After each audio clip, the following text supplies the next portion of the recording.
بسم اللہ الرحمن الرحیم الحمد للہ رب العالمین والعاقبۃ للمتقین ولا عدوان الا علی الظالمین واشهد ان لا الہ الا اللہ وحدہ لا شریک لہ واشهد ان محمدا عبدہ ورسولہ بلغ الرسالہ وادى الامانہ ونصح الامہ وترکها علی البیضاء لیلها كنهارها لا یزیغ عنها الا هالک صلی اللہ علیہ وعلی آلہ وعلی اصحابہ ومن اهتدى بهدیہ واستنى بسنتہ الی یوم الدین اما بعد۔ معزز ناظرین و مشاہدین، آپ کے سامنے ہر اتوار کو اللہ کے رسول صلی اللہ علیہ وسلم کی پیاری پیاری وصیتیں بیان کی جا رہی ہیں۔ بیچ میں عید کی مناسبت سے درس روک دیا گیا تھا، آج سے پھر درس کا آغاز کیا جا رہا ہے، اور وصیتیں آپ کی جو مرض الموت کی تھیں ان وصیتوں تک ہماری گفتگو پہنچی تھی، اور آپ نے مرض الموت میں جو وصیتیں فرمائیں ان وصیتوں میں سے 5 درس اس کے تعلق سے آپ کے سامنے ہو چکے ہیں۔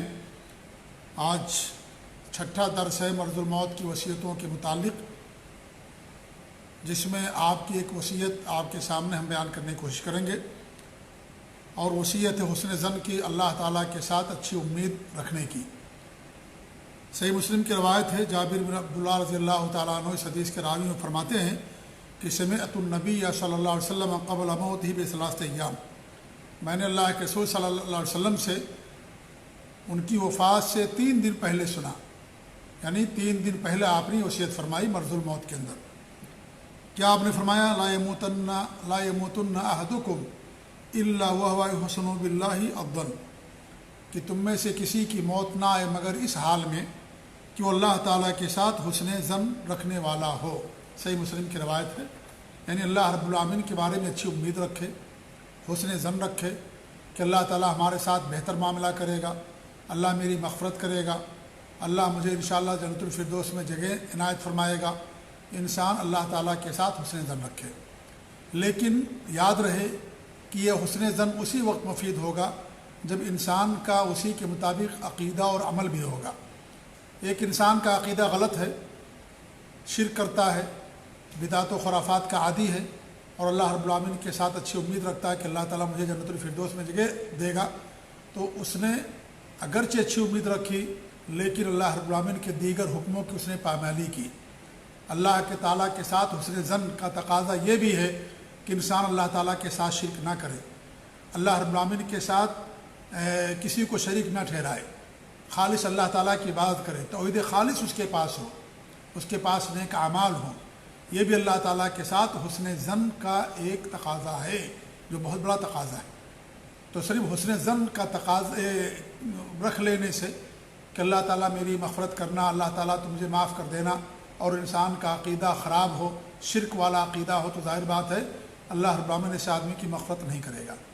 یا انسان کے پاس عمل ہی نہیں ہے، انسان سرکشی کی زندگی گزارتا ہے اور فرائض اور واجبات کو چھوڑ دیتا ہے، اور اس کے پاس نیک اعمال ہے ہی نہیں، اور مرتے وقت اللہ تعالیٰ سے حسن ظن کی امید رکھے، تو اگر ایسا انسان جس نے اللہ تعالیٰ کے ساتھ شرک نہیں کیا ہے اور گرچہ اس کے پاس نیک اعمال نہیں ہیں، تو اللہ تعالیٰ انشاءاللہ ضرور اسے جنت کے اندر لے کر کے آئے گا۔ لیکن حسن ظن کا سب سے بڑا تقاضا یہی ہے کہ انسان اللہ تعالیٰ کے ساتھ شرک نہ کرے، اللہ کی توحید خالص کو اپنائے، اور اس طریقے سے اور اللہ رب العالمین کی عبادت کرے اور نیک اعمال کرے۔ حسن ظن بہت اہم چیز ہے، بہت عظیم خصلت ہے۔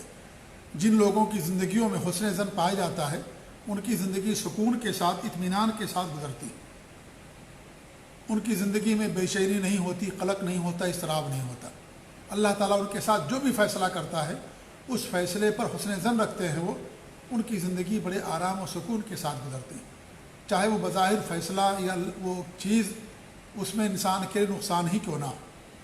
انسان کے پاس بیماری آتی ہے، اللہ تعالیٰ کے ساتھ حسن ظن رکھے کہ اللہ تعالیٰ مجھے اس بیماری سے نجات دے گا، اس بیماری کو اللہ تعالیٰ میرے گناہوں کا کفارہ بنائے گا، اللہ تعالیٰ اس کے ذریعے سے میرے درجات کے اندر بلندی کرے گا۔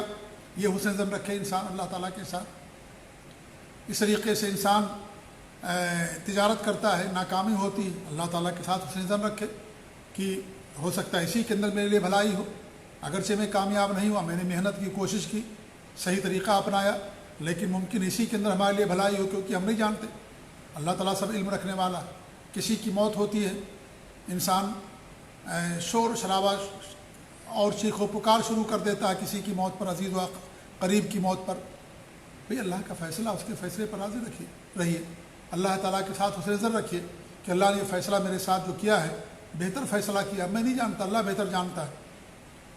حضرت خضر علیہ السلام نے کشتی توڑ دی، بظاہر غلط تھا لیکن اسی کے اندر خیر تھا. بچے کو انہوں نے قتل کر دیا، بظاہر غلط تھا لیکن اسی کے اندر خیر تھا. ہمارے پاس علم نہیں ہے، ہم کل کی باتوں کو نہیں جانتے ہیں، 1 منٹ کے بعد کیا ہونے والا اس کو نہیں جانتے. اور اللہ کا فرمان ہوا عسیٰ ان تکرہوا شیئا وہو خیر لکم، ہو سکتا ہے جسے تم پہلے ناگوار سمجھتے ہو اسی کے اندر تمہارے لیے بھلائی ہو، اور جسے تم بہتر سمجھتے ہو اسی کے اندر تمہارے لیے شر ہو. ہم نہیں جانتے، اللہ تعالیٰ بہتر جانتا ہے. اس لیے ہمیشہ انسان کو اللہ تعالیٰ کے ساتھ حسن ظن رکھنا چاہیے. ایک انسان کے پاس اولاد نہیں ہے، یقیناً تکلیف ہوتی ہے، انسان علاج کرائے، دعا بھی کرے اللہ تعالیٰ سے، اسباب اختیار کرے، لیکن اگر اسے اولاد نہیں ملتی ہے تو وہ شرکیہ کام نہ کرے، ایسا قدم نہ اٹھائے جو شریعت کے خلاف ہو، اللہ اور اس کے رسول کے حکموں کے خلاف. اس فیصلے پر راضی رہے، وہ دعا کرے، علاج بھی کرے، سب کچھ کرے جو حلال اور جائز ہے شریعت کے جو دائرے میں ہے، لیکن اللہ تعالیٰ کے ساتھ حسن ظن رکھے کہ اللہ تعالیٰ نے میرے لیے اولاد نہیں لکھی تو ہو سکتا ہے اسی کے اندر خیر ہو. ممکن ہے میرے لیے اولاد میرے لیے فتنے اور میری بربادی کا یا میرے لیے گناہ میں پڑ جانے کا اور میری سرکشی کا ذریعہ اور سبب بن جائے، اللہ بہتر جانتا ہے. ہو سکتا ہے میں اس آزمائش میں کامیاب نہ ہو پاؤں، اولاد کی اچھی تربیت نہ کر سکوں، ممکن ہے. تو انسان ہمیشہ جب اللہ کے ساتھ حسن ظن رکھتا ہے تو انسان کی پوری زندگی سکون کے ساتھ گزرتی ہے، اطمینان کے ساتھ گزرتی ہے، اسے کوئی ٹینشن اور کوئی فکر اور کوئی تکلیف نہیں ہوتی ہے. فقر و فاقہ انسان کے پاس مال نہیں ہے. انسان اللہ کے بارے میں حسن ظن رکھے، محنت کرے، کوشش کرے، حلال ذریعہ اپنائے روزی کا، لیکن اللہ کے فیصلے پر راضی رہے کہ ہو سکتا ہے میرے لیے اسی کے اندر بھلائی ہو. دولت اگر مجھے مل جائے تو ہو سکتا ہے میں سرکش بن جاؤں، نافرمان بن جاؤں اللہ تعالیٰ کا، اللہ کی بات میں چھوڑ دوں، اس لیے اللہ تعالیٰ مجھے دولت شاید نہیں دے رہا ہے، اللہ بہتر جانتا ہے. تو ہمیشہ انسان کو اللہ کے فیصلے پر راضی رہنا چاہیے اور حسن ظن رکھنا چاہیے، جو بہت بڑی خصلت ہے اور بہت بڑی عبادت ہے اور بہت بڑی نیکی ہے. یہ سمجھ لیجئے حسن ظن، اور اس طریقے سے بہت ساری بیماریوں کا علاج ہے، یہ بہت ساری پریشانیوں کا علاج ہے حسن ظن. جو انسان حسن ظن رکھتا ہے اپنے بارے میں بھی، اپنے بچوں کے بارے میں، اپنی بیوی کے بارے میں، رشتہ داروں کے بارے میں، دوست احباب کے بارے میں، اللہ کے بارے میں، انسان ہمیشہ خوشحال رہتا ہے. خوشحالی مال و دولت کا نام نہیں ہے، خوشحالی انسان کی زندگی میں جو سکون اطمینان ہے اس کا نام ہے. کتنے لوگوں کے پاس مال و دولت کی کمی نہیں ہے لیکن خوشحال نہیں ہے، ہمیشہ وہ ٹینشن میں، فکر میں، سوچ میں، اور ہمیشہ جو ہے کسی نہ کسی برائی کے اندر رہتے ہیں. تو اس لیے خوشحالی مال و دولت کی کثرت کا نام نہیں ہے. خوشحالی انسان سکون کے ساتھ، اطمینان کے ساتھ، اللہ کی عبادت پر قائم رہتے ہوئے، نبی کی اطاعت پر قائم رہتے ہوئے یہ جو کرتا ہے انسان، یہ اصل خوشحالی ہوتی ہے. تو انسان اللہ تعالیٰ کے ساتھ حسن ظن رکھے، دعا کرتا ہے، انسان حسن ظن رکھے کہ اللہ تعالیٰ میری دعا قبول کرے گا. بلکہ اللہ کے رسول کی حدیث ہے ادعوا اللہ وانتم موقنون بالاجابہ، تم دعا کرو، تمہیں اس بات پر یقین ہونا چاہیے کہ اللہ تعالیٰ تمہاری دعا قبول کرے گا. تو انسان حسن ظن، اچھی امید رکھے اللہ رب العالمین کے بارے میں، ہر چیز کے بارے میں. لیکن میں نے بتایا کہ عقیدہ اور ایمان عمل کے ساتھ، اگر انسان کا عقیدہ اور عمل نہیں ہے اور حسن ظن رکھتا ہے، اس کا کوئی فائدہ نہیں ہوگا، اس کا کوئی فائدہ نہیں ہوگا، کیونکہ اس نے سبب کو چھوڑ دیا. جیسے کوئی شادی نہ کرے اور اولاد کے لیے دعا کرے اللہ تعالیٰ سے، اولاد کی امید رکھے. اللہ تعالیٰ اولاد پہاڑوں سے نہیں پیدا کرے گا، بیوی سے پیدا کرے گا، اور میاں بیوی کے ملنے سے اولاد پیدا ہوتی. تو انسان پہلے سبب اپنائے تو حسن ظن اسی وقت فائدہ دے گا جب انسان کے پاس اسباب ہوں گے، اعمال ہوں گے، تب حسن ظن کا فائدہ ہوگا، ورنہ پھر کوئی فائدہ نہیں ہوگا. اور حسن ظن جو انسان اللہ تعالیٰ کے ساتھ رکھتا ہے تو اس جو امید ہوتی ہے، یہ ایسی صفت ہے جو انسان کو خوارج سے ممتاز کرتی ہے. خوارج جو ہوتے ہیں اللہ تعالیٰ سے حسن ظن نہیں رکھتے، ان کے ہاں خوف ہی خوف ہوتا ہے، جبکہ اللہ رب العالمین کے ساتھ اچھی امید انسان کو رکھنا چاہیے.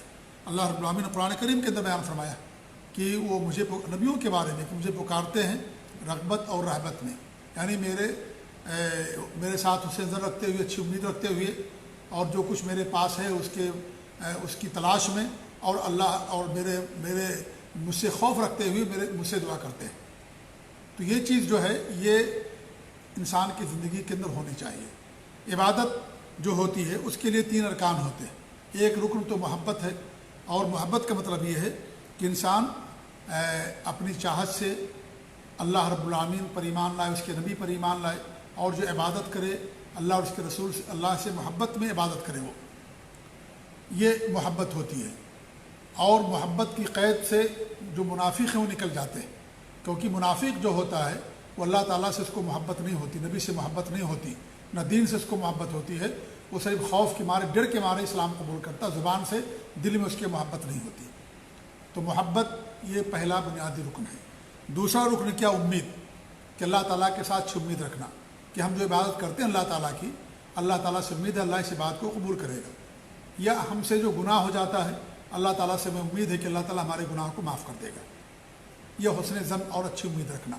امید کی جو قید ہے اس سے خوارج نکل جاتے ہیں، کیونکہ جو خوارج ہیں ان کے ہاں اللہ تعالیٰ کی ذات سے امید نہیں ہے، اسی لیے ان کے ہاں بڑے گناہ کا مرتکب کرنے والا ہمیشہ ہمیشہ جہنم کے اندر رہے گا، اور ان کے ہاں جو ہے بڑا تشدد ہے، بڑا غلو ہے ان کے ہاں، اللہ کی ذات کی سے رحمت کی مایوسی ہے ان کے ہاں، تو یہ چیزیں ان کے ہاں پائی جاتی ہیں۔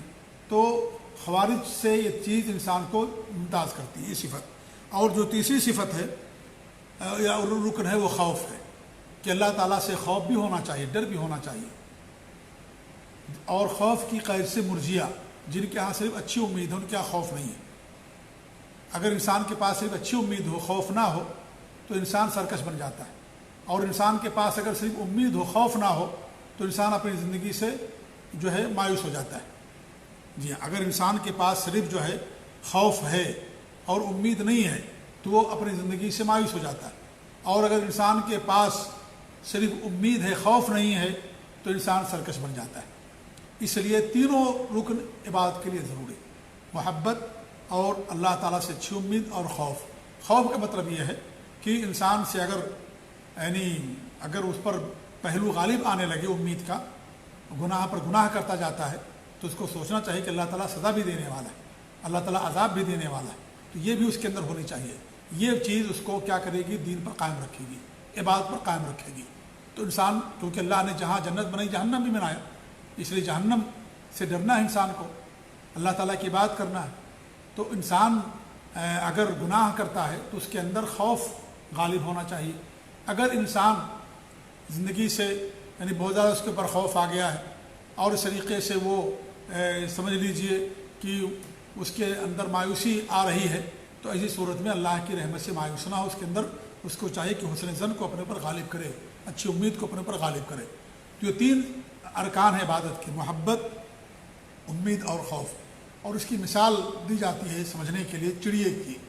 جیسے چڑیا ہے، محبت اس کا سر ہے، محبت اس کا سر ہے، بغیر سر کے کسی چڑیے کا وجود نہیں ہوتا ہے، اسے بغیر محبت کے دین کا، ایمان کا کوئی وجود نہیں ہے۔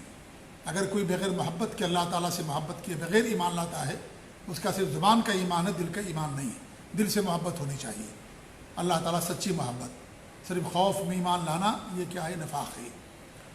امید اور خوف کی مثال اس کے 2 بازو جو ہوتے ہیں 2 پر، اس کی دی جاتی ہے۔ جی ہاں، اگر صرف امید ایک پر ہے کسی چڑیے کے پاس تو وہ نہیں اڑ پائے گی، دونوں بازو اس کے پاس ہونے چاہیے، دونوں بازو، دونوں پیر پر اس کے پاس ہونے چاہیے چڑیے کے پاس۔ اگر صرف ایک پیر پر ہے، ایک بازو ہے، تو اڑ نہیں پائے گی۔ ایسے ہی انسان زندگی اگر سکون کے ساتھ گزارنا چاہتا ہے تو اس کی زندگی کے اندر تینوں چیزیں ہونی چاہیے، محبت بھی، امید اور خوف بھی۔ اللہ تعالیٰ کی ذات سے اچھی امید کہ اللہ تعالیٰ میری مغفرت کرے گا، اور جب گناہ ہونے لگے تو اللہ تعالیٰ کا خوف اور ڈر کہ اللہ تعالیٰ مجھے اس گناہ کی سزا دے گا، اللہ مجھے جہنم میں داخل کرے گا۔ اس لیے انسان پھر کیا کرے گا؟ اللہ کی عبادت پر آئے گا، اور اس طریقے سے اللہ کی عبادت پر قائم رہے گا۔ اور ساری چیزیں اللہ کی محبت میں ہونی چاہیے، کہ دل سے ہونی چاہیے، رضامندی کے ساتھ ہونی چاہیے۔